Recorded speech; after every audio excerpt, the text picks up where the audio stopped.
Biz özümüzdün улуттук турмушубузду өзүбүз уюштуруп, стихиянын аранына жутулбай, дүйнөлүк технологияны да өздөштүргөн, дүйнөлүк илим билимди өздөштүргөн, бирок рухунда дайыма Манас жашаган, Манастын руху жашаган, өзүнүн улуттук кыртышына тамырын терең житирген инсан. Элдин руханий байлыктарын терең өздөштүргөн, өз эне тилинде сабаттуу жаза билген, сабаттуу сүйлөй билген, мекенчил адам. Мен бир символдуу түрдө айтсам, мына сол колубузда компьютерди кармап турсак, символ катары. Оң колубузда Манас. Манас кыргыздын руху, адат салты. Ал эми компьютер дүйнөлүк илим билимдин символу. Мына ушул эки нерсени айкалыштырып биз алдыга желе беришибиз керек.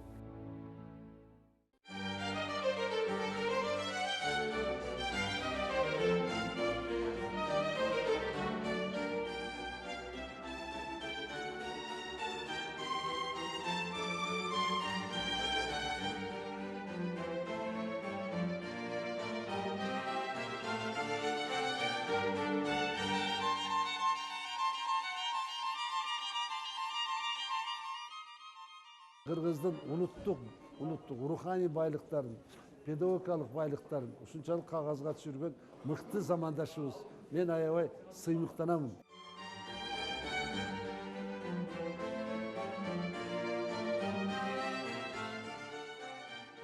Кыргыз адабиятынын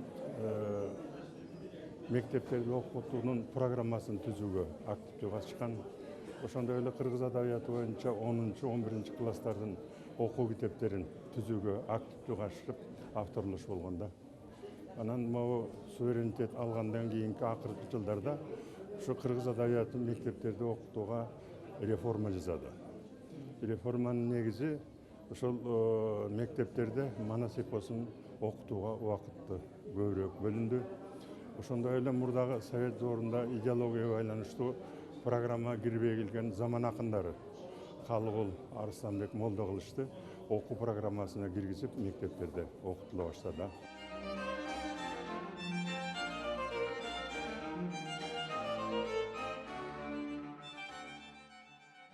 Мыкты сынчы бар мурда.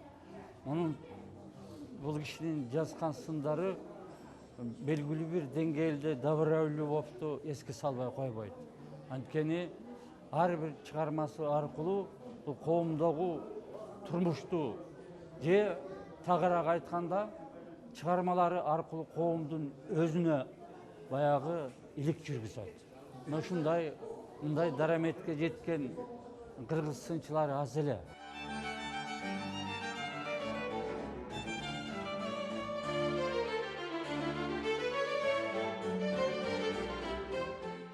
Көрүнүктүү окумуштуу, белгилүү педагог, терең изденүүчү, публицист, кээде акындык жайы бар, өзгөчө инсан экендигин мен белгилеп кетким келет.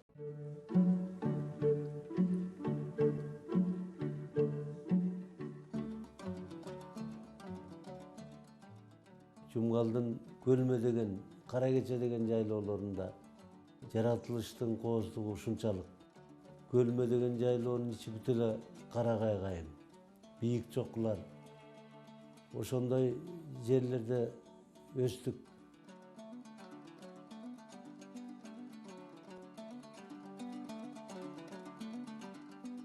Ата энем жөнүндө айтсам, Байгажиев Орозкан атам мындай карапайым колхозчу болчу. Апам Байгажиева Жийдакан Жанаалы кызы колхоздун ар кандай жумушун кылган киши эле. Ошол кишилердин тарбиясында өстүк. Ошол 50-нчи жылдарда, 60-нчы жылдардын башында орус классикасы, дүйнөлүк классика кыргызчага көп которулуп, анан айылга келди.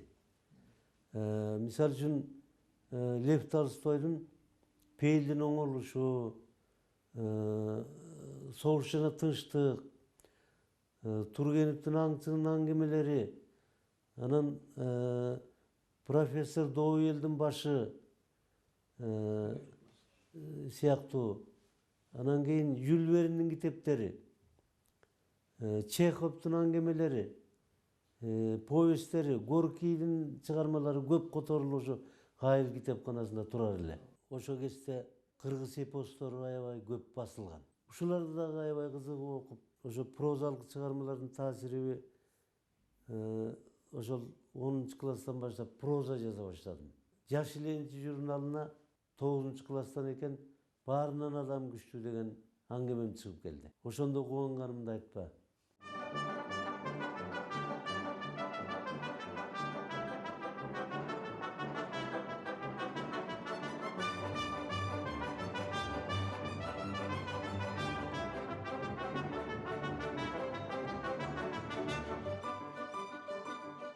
Филология факультетине барам деп гана ойлочумун. Башка факультет түшүмө да кирчү эмес. Анан акыры келип филология факультетине өтүп кеттим. Экземе мен үчүн оңой болду. Манастан келди биринчи суроо. Манасты айтып жүрчүмүн. Мектептин ыркор кружогунда. Анан эле агай мен Манас айтсам болобу деп экземени алуучулар. Болот. Деп эле Манасты шатырата айтсам эле 5 коюп чыгарып ишти, ошо менен филфакка өтүп кеттим. Ошентип анан чыгармачылык башталды.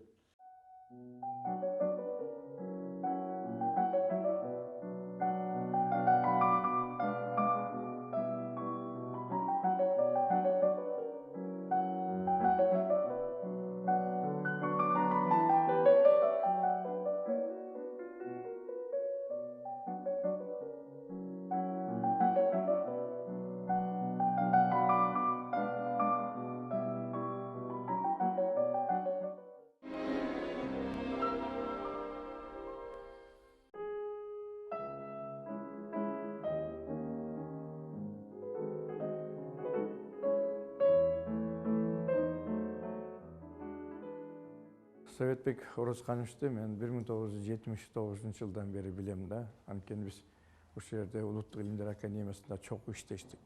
Азыр дагы чогуу иштешип келатабыз да. Бул киши өтө көп кырдуу, таланттуу инсан деп айтсак болот да. Адабиятчы, илимпоз, педагог, публицист, акын. Анан эми адабияттын чоң дәвір қазынасы, бұл өзі Манас эпосу да, адабий чоң қазынада. Ушул Манас дүйнөсүнүн педагогикалык жагын ачкан бирден бир окумуштуу Советбек Байгазиев агай да. Манастын мындай фольклористикалык жагына окумуштуулар көп көңүл буруп, анын идеологиясы калып калыптыр. Патриоттук идеялары, адеби акылак нарыктары, элдин эркиндиги, ата журттун эркиндиги үчүн жүргүзгөн баатырлардын күрөшү, Манастын боштондук төңкөрүштөрү, кыргыз элине эркиндик алып чыкканы, анан жанагындай рухий дөөлөттөрү, ушулар калып калыптыр да. Мисалы үчүн боорукерлик, айкөлдүк, кичипейилдүүлүк, жөнөкөйлүк деген бардыгын ушул Манастын образы аркылуу, Бакай, Каныкей, Кошой аркылуу берип атат да.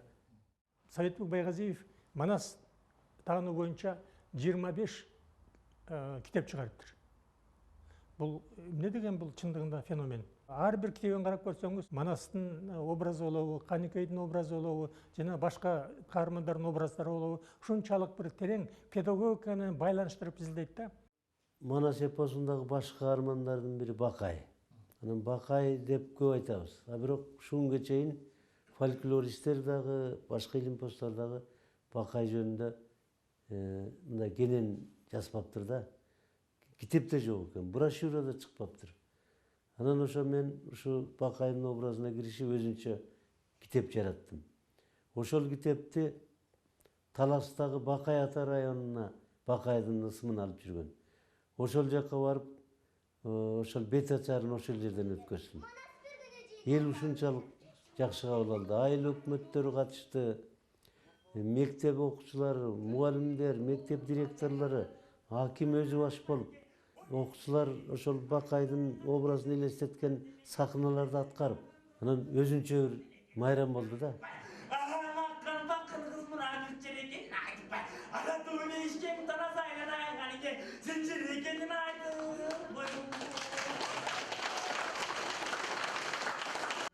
енді ушул сиздин китебиңизди окуп, мурда баардыгыбыз Манасты, Семетейди, Сейтекти окуп чыкканбыз.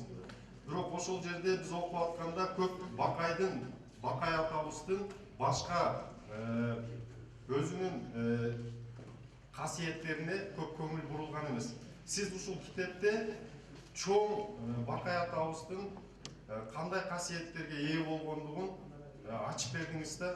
Бул мынакей бүгүнкү күндө Советтер Союзу мынакей биздин чоң держава жоюлгандан кийин азыр көп жерде сөз болуп атат. Биздин кыргыз элибиздин өзүбүздүн идеологиябыз жок болуп атат. Биздин элдерибиздин ыймандуулугу кетип атат деп. Мен ойлойм ушул сиздин китебиңиз менен бизге жаңы бир идеология келеби деп. Анан ушул багытта мен бир 25-тен ашык китеп жаздым.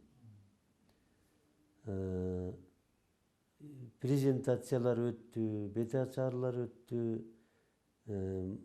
мугалимдер дүйнөсү жакшы кабыл алды.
Советбек Байгазиев ушул педагогикалык публицистиканы бүгүнкү күндө чоң бийиктикке жеткизди. Инимагат деген, ана жана башка көптөгөн эмгектеринде бул аны деңгээлине чейин жеткизип, педагогикалык публицистика деген эмне экендигин түшүндүргөндөй болду да. Мектепте окуп жүргөн мезгилде эле Советбек Орускановичтин Инимагат деген китеби жарыкка чыккан. Аны окуп жүрүп, ошол Инимагат деген китеби аркылуу Советбек Орускановичти тааныганга чейин ал кишинин китебин окуп чыктым да. Ошол сөз куру болбош үчүн бир факты келтирип коеюн. Инимагат деген китебинин 10-бетинде мындай бир сөз бар.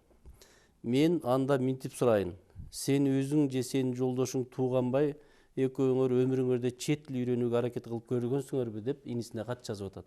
Бул кат жалпы кыргыз жаш муундарына, жалпы кыргыз элине арналган кат болсо дагы, ошол мезгилде мага жазылган кат катары кабыл алганым, менин атым ушу китепте турганын таң калып, кийин Советбек Орускановичке келип ушинтип жолуккан учурум болгон. Анан ошо мугалимдерге арнап дагы бир 30-тай китеп жаздым. Анын ичинде мугалимге 7 кат, тарбиянын жана окутуунун философиясы деген китептер, ошол мугалим менен окуучунун мамилеси, гуманизм жөнүндө, этнопедагогика жөнүндө, ошол эле Манастын педагогикасын жазып мугалимдерге сундум. Жалпы эле бир адамдын ички экологиясын, анан табияттын дагы маселелерин козгогон ошол Чыңгыздан Карыш кыргат деген эмгеги бар. Бул эмгеги өзгөчө бир баалуу эмгек десек болот. Анткени мындай өңүттө жазылган эмгек, бул публицистикалык эмгек, бул кыргыз адабиятында, кыргыз публикасында жок деп атасак болот.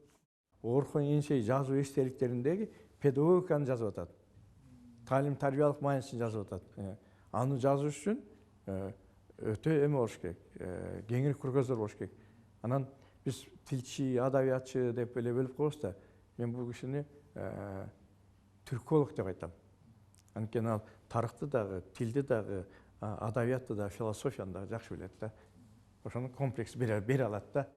Бая Манаста айтылгандай тинтүүр салып көрдүм да таштагы тексттерге. Көрсөм көп нерсе ачык болду.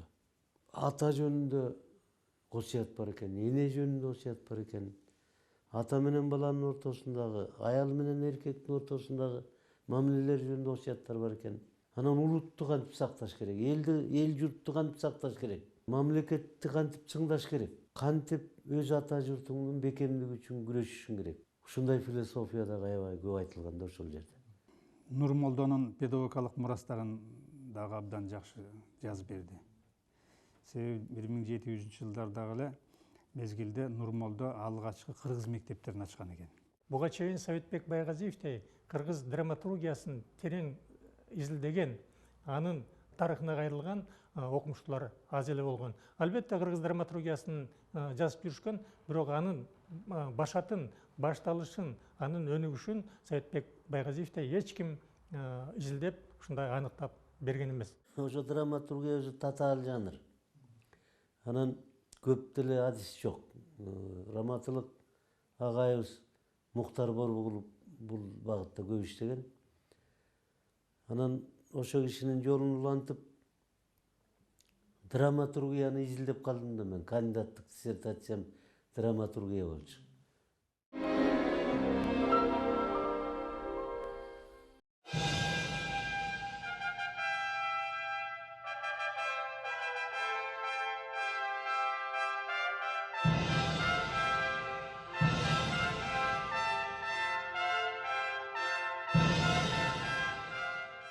Эгемендүүлүк келгенде мен ошо сөз эркиндиги келди да. Ошо сөз эркиндигинин шарапаты менен мен публицистика жазып кеттим.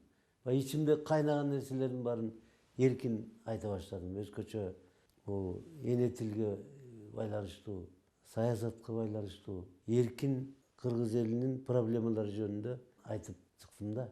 Мына акындар өздөрү жазып атат.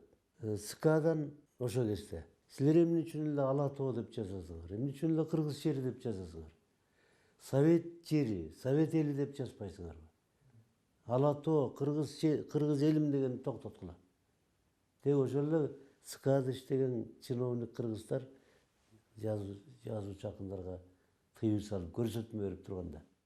Кынаттап койгондой жазат да, стили ушунчалык илхам менен жазат. Мындай бир мажбурланган эме стилди эмени көрбөйбүз да. Стилде калыптанган мындай бир жеңил бир окуп баратканда көңүлгө, жүрөккө жаңыл, жакын кабыл алынат да. 50-жылдардын аягында, 60-жылдардын башында ошо 1880-90 жылы туулган карыялар бар эле да. Эски карыялар. Ошолор мындай аябагандай нарыктуу кишилер эле. Бирок тамга таанышчу эмес. Ошолор ошо бизге окшогон өспүрүм балдарга Манасты окутуп угушчу.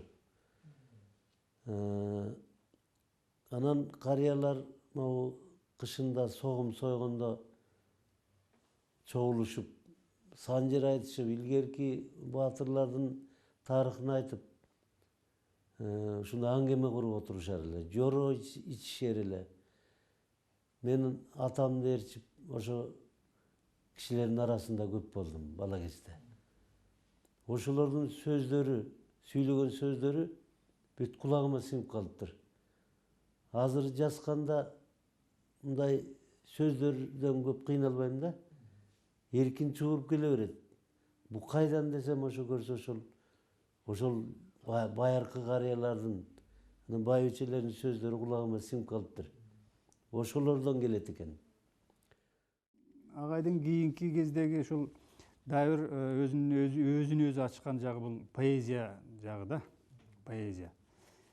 Поэзиясында айрыкча бүгүнкү күндүн жана бүркүттүн көз жашы, рухий кишенден бошонгон муундун ыры деген бир эки чоң китеби бар да. Ушул китебинде дагы ушул баягы эле публицистикасын бул поэзиясында да уланткандыгы байкалат да. Мурда бир эки ырын окуп жүргөнбүз. Ал эми кийинки жылдары мына Бүркүттүн көз жашы деген чыгармасы дагы ошол эле ойду башка өңүттөн, башка багыттан анан тереңдеп ыр түрүндө, поэзия түрүндө берип атат. Мен ошол ар түрдүү тармакта жасайын деп ойлобойм. Андай максат койбойм. өзүм эле бир темага кызыгып калам. Анан ошону көп башымда бышырып жүрүп, адабияттарды окуп, турмуштук практиканы үйрөнүп, анан бир топ мезгил өткөндөн кийин анан ошол өзүмдүн кызыгымым боюнча жазам да.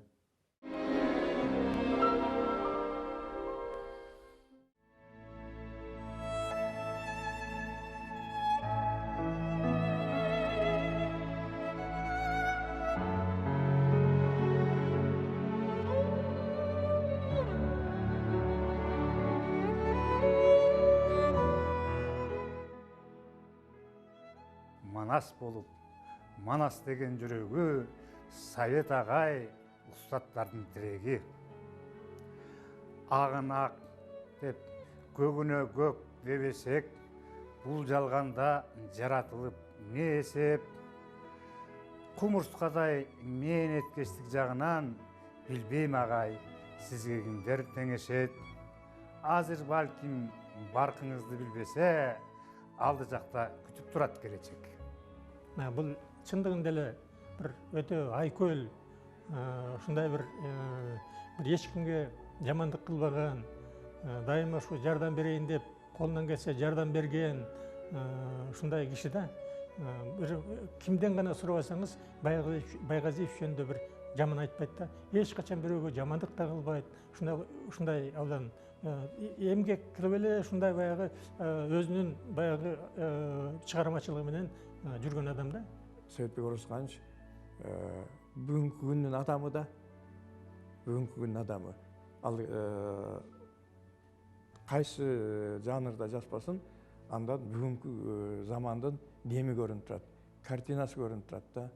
Ошондуктан бул киши азыр үлгүлүү, биз үчүн үлгүлүү инсан да.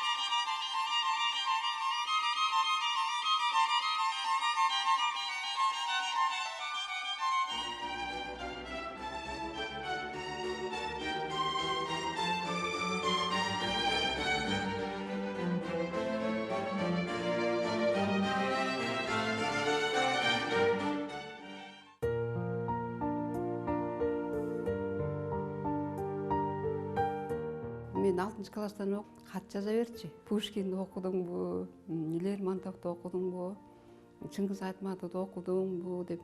А мен ошо спалан үйдө жумшай берет да. Муну жасаган, намыш кырыш, касанак жуушту анын тамдын ичине чыгып кетип барып ошолордун баарын Пушкинди кадимкидей окучумун. Биздин кыштактын четинде бир эки сарай болот эле. Бир сарай эт малды бордоп семиртүү уюмунун сарайы болчу. Ал тиги райондун сарайы болчу да. А берки кошуна сарай биздин колхоздун сарайы болчу. Наркы ошол сарайда, ошол менин азыркы жубайым Сакендин атасы мал багат эле. Анан ошо кошуна катары катташып, чогуу ойноп жүрүп эле анан аралашып жүрүп эле анан кийин бир сезим пайда болду.